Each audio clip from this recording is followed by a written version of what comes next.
வணக்கம். வாசிக்கலாமா குட்டீஸ்? வாசிப்போட துவக்க நிலையில இருக்கிற குழந்தைகளுக்கான புத்தகத்தை தான் இன்னைக்கு நான் உங்களுக்கு சொல்ல போறேன். ஆமையும் குரங்கும் வாழை நட்ட கதை. இந்த புத்தகத்தை உதயசங்கர் எழுதியிருக்காங்க. இது வந்து ஒரு மொழிபெயர்ப்பு கதை. சுஜா சூசன் ஜார்ஜ் வந்து அவங்க எழுதினதை உதயசங்கர் அவர்கள் மொழிபெயர்த்து கொடுத்துருக்காங்க. சுதீஷ் கோட்டுப்புறம் அழகான படங்கள்லாம் வரைஞ்சிருக்காங்க. பார்த்தீங்களா? உங்களுக்கு பிடிக்கும்ல இந்த மாதிரியான புக்கு? சூப்பரா இருக்குல்ல? ஒரு குரங்கும் ஆமையும் ரொம்ப க்ளோஸ் ஃப்ரெண்ட்ஸா.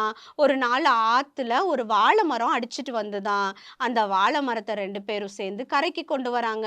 2 பேரோட தோட்டத்திலயும் அந்த வாழை மரத்த நட்டு வச்சு வளர்க்கணும்னு ஆசைப்படுறாங்க. குரங்குக்கு வாழைப்பழம்னாலே ரொம்ப பிடிக்கும்ல? அதனால இந்த வாழை மரத்த அது நடணும்னு ஆசைப்படுது. ஆமையும் அதோட வீட்ல நட்டு வளர்க்கணும்னு ஆசைப்படுது. இது 2 பேரும் யார் என்ன செஞ்சாங்க? யார் வீட்டுக்கு வாழை மரத்த கொண்டு போய் நட்டாங்க? அப்படிங்கிறது தான் இந்த கதை. இது உங்களுக்கு கண்டிப்பா பிடிக்கும். வாசிச்சிடுங்க. சரியா? அன்பும் நன்றியும்.